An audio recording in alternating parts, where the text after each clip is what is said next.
Welcome to my not so van life channel. Haven't been doing much lately with the van because of gas prices. Maybe it's just too expensive to go anywhere right now. Plus this gives me a chance to work on the van a little bit. Today I'm doing a mass airflow cleaning. Got the airflow box out already. Pieces on the ground. Flip-flops and tools. I'm going to change a fuse out today too. This should be a 10A. So whoever did this was looking at a 2006 Ford Econoline. I found the 2005 and that's a 10 amp. It's supposed to be for my AC because I was doing a full check on the AC system. It's not working. It blows, but it blows hot. So I checked for the relay, the AC relays up here. That's working. The fuses are good. The only thing is bad clutch. So I don't know how much that's going to cost. I have to do research, figure all that out. But today is Van's 1-year anniversary with us, and things aren't going as planned. We were planning to take this thing out in October of last year, like really take it out, like live in it. That was the plan. I didn't say anything because I didn't want to jinx it, but it was jinxed anyways. Ooh, I don't want that to pinch. That's not good.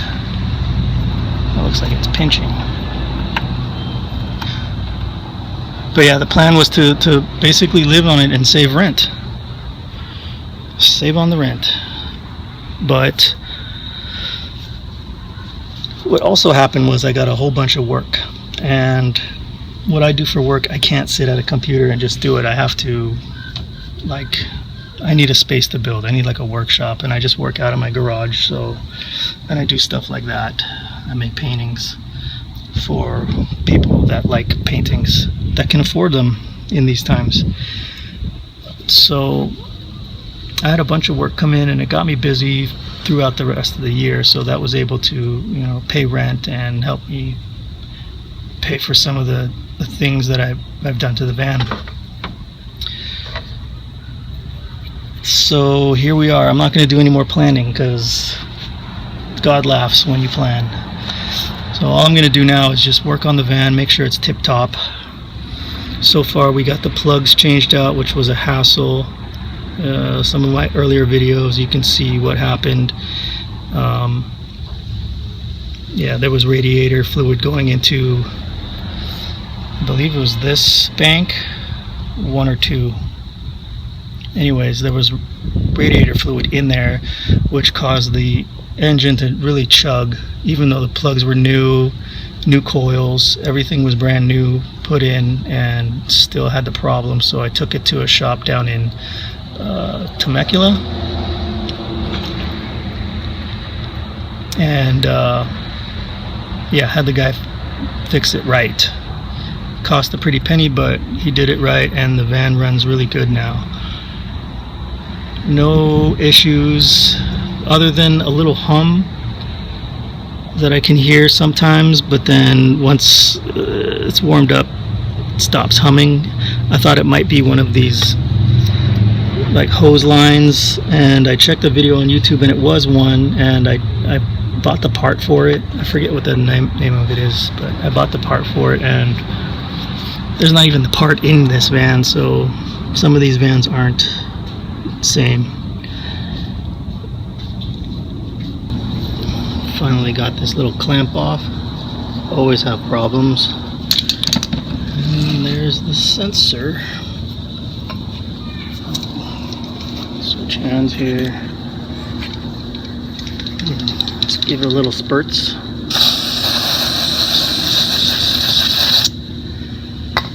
Let that dry.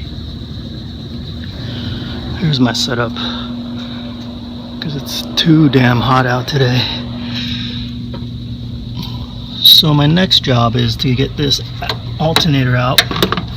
It's only pushing 13.5 and less.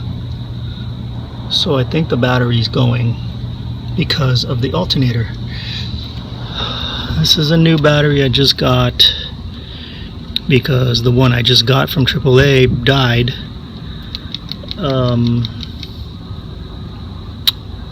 Because I haven't been driving the van. It's been sitting for about a month. So the battery drained and AAA came out triple times and they wouldn't replace the battery. They said that it was my fault for letting it drain. But the third guy came out and said that I might need a new alternator because the battery wouldn't turn the engine over.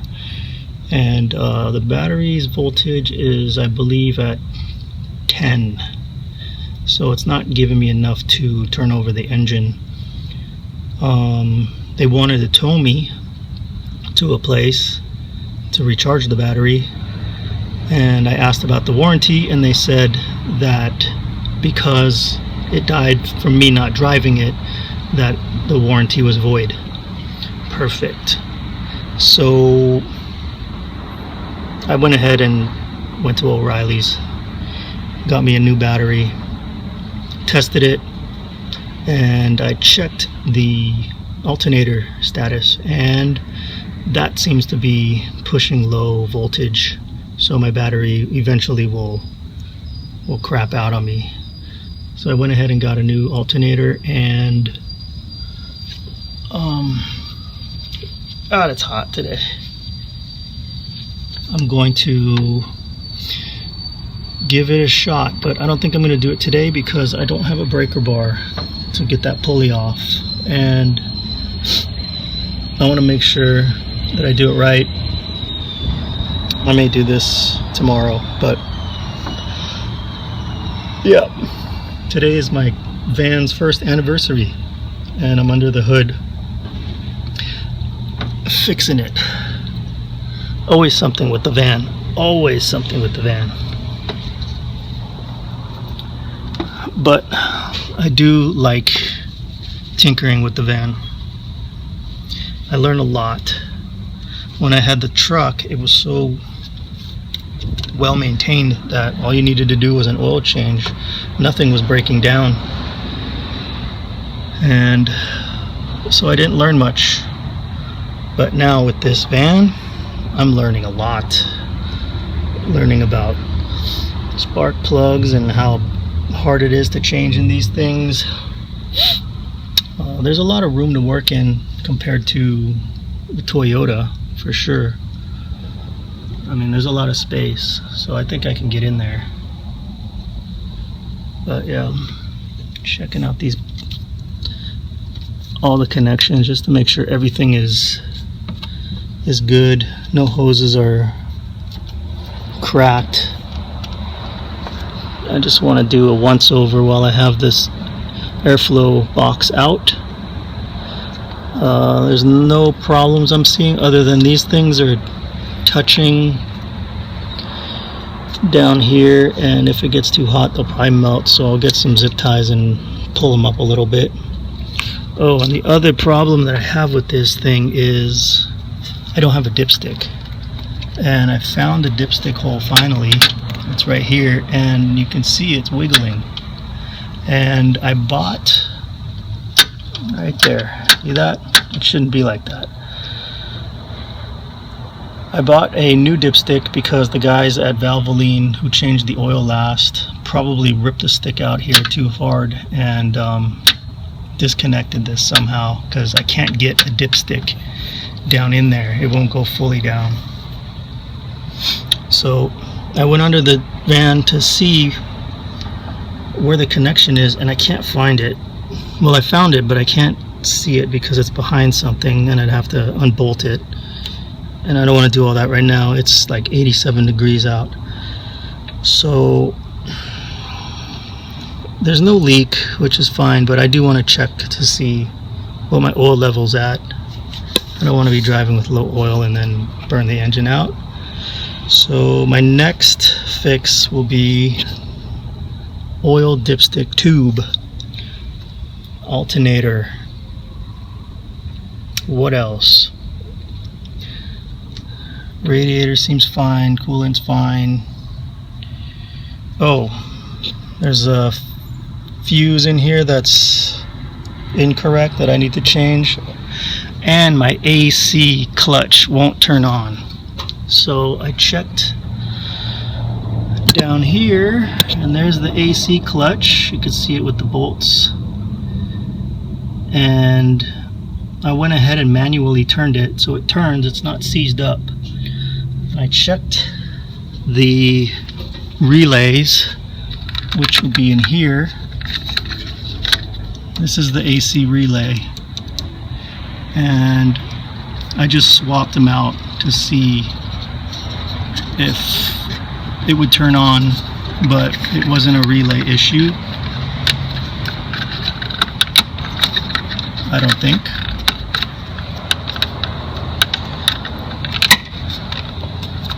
So it's not a relay issue. I checked the fuses, and it's not a fuse issue here. So what I gotta do though for this,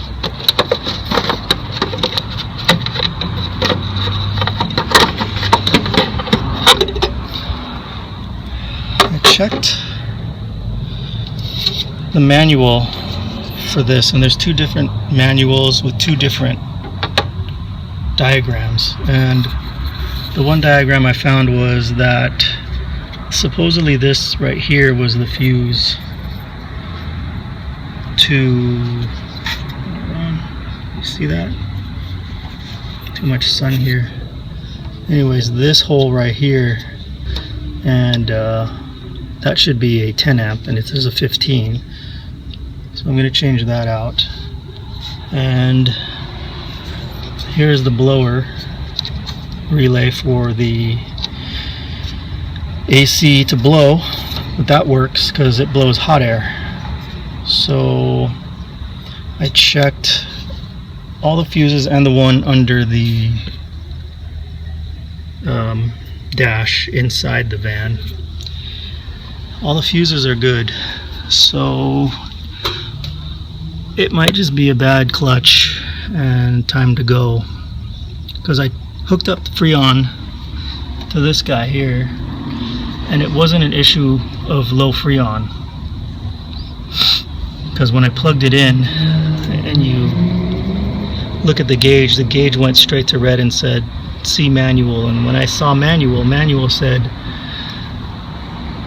it's not a low Freon issue, something going on. So I don't know how much that's going to cost to fix the AC clutch, but I'm looking at it from here and it looks difficult to get to from under and from on top. So I gotta have to hustle some money up to get that fixed, because we need AC out here in a bad way, and Diggy needs his AC because he can't stand car rides without AC, and neither can I, and neither can you, and neither can we. This is my sweat rag, it's so hot. So yeah, under my umbrella here, I think this is dried up enough where I can go ahead and put things back together, because I don't want to sit out here any longer. And while I do this, I can do a load of laundry, because the van takes up too much space and we can't get to it. So cycle complete. So while I'm in the garage here, I was cleaning up a little bit, get some tools, and I found a tray of coins. I don't remember where I got these from, and a leftover bag of coinage from Canada when we took our road trip. I should have changed them before we headed back over here, because the banks will not change this. So now I'm stuck with a bunch of Canadian quarters and a bunch of random coins. A fun fact about me is that I am a coin nerd. I will go through every single one of these coins looking for errors, die errors, double presses, looking for die errors and odd coins. I've been collecting coins for almost 11 years now. I'm a nerd like that.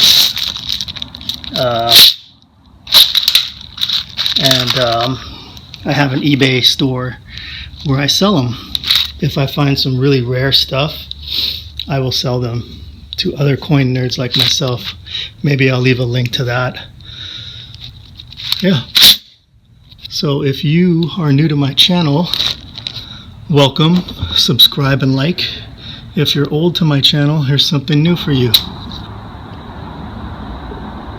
Pennies. I believe there was a penny that sold for almost $350,000 because where it says Liberty there, it was doubled. It said it double there, and the date was doubled as well, like a double press. Really rare.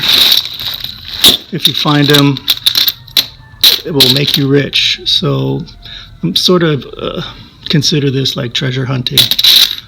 So if you're interested in getting rich, finding treasure, go through your little jar of spare change, or go through your couch or your ashtray in your car and look for certain dates. There's websites out there that'll let you know what are rare and what's worth what.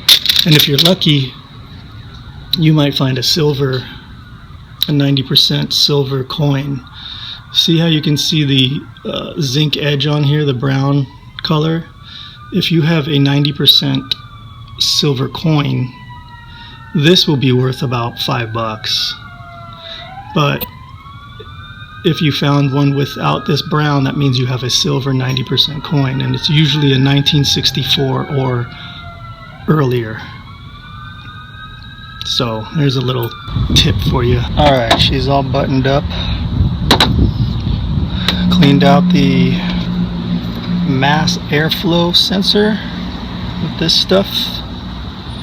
I didn't realize that I was going to get an increase in MPG and fuel economy and an extra 4 to 10 horses.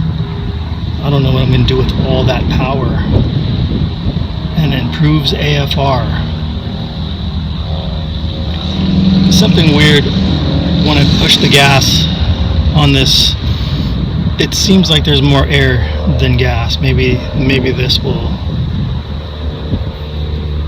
fix what that issue is, but I'm gonna get ready to crank her up and watch those MPGs and horsepower go up.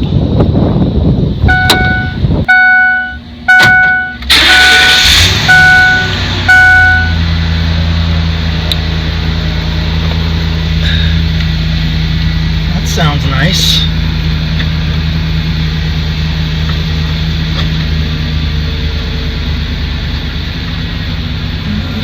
Okay, so I'm sticking this guy in here to show you what's going on with my alternator.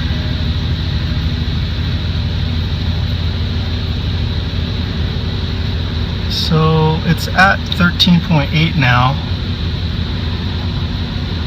which is not bad. 13.6, 13, but it should be at 14, between 14 and 14.7.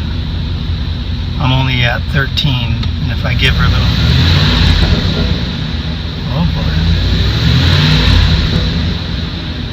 yeah, if I give it a little,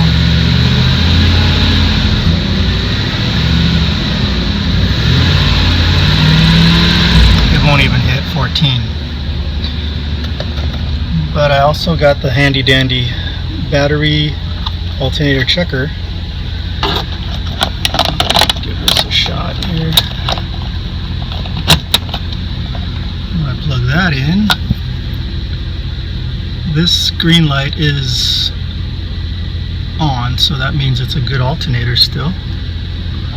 It says here between 13.4 and 14.7. Battery is good. So it It's idling at 13.3.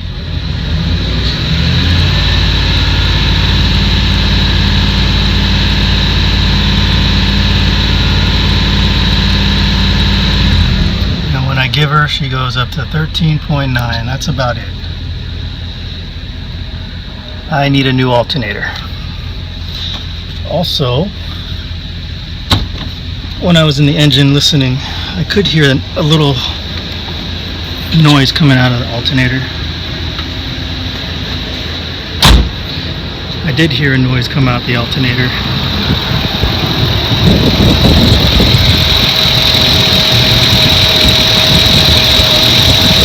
Sounds like the bearing is gone, or one of the bearings is kind of clicking away.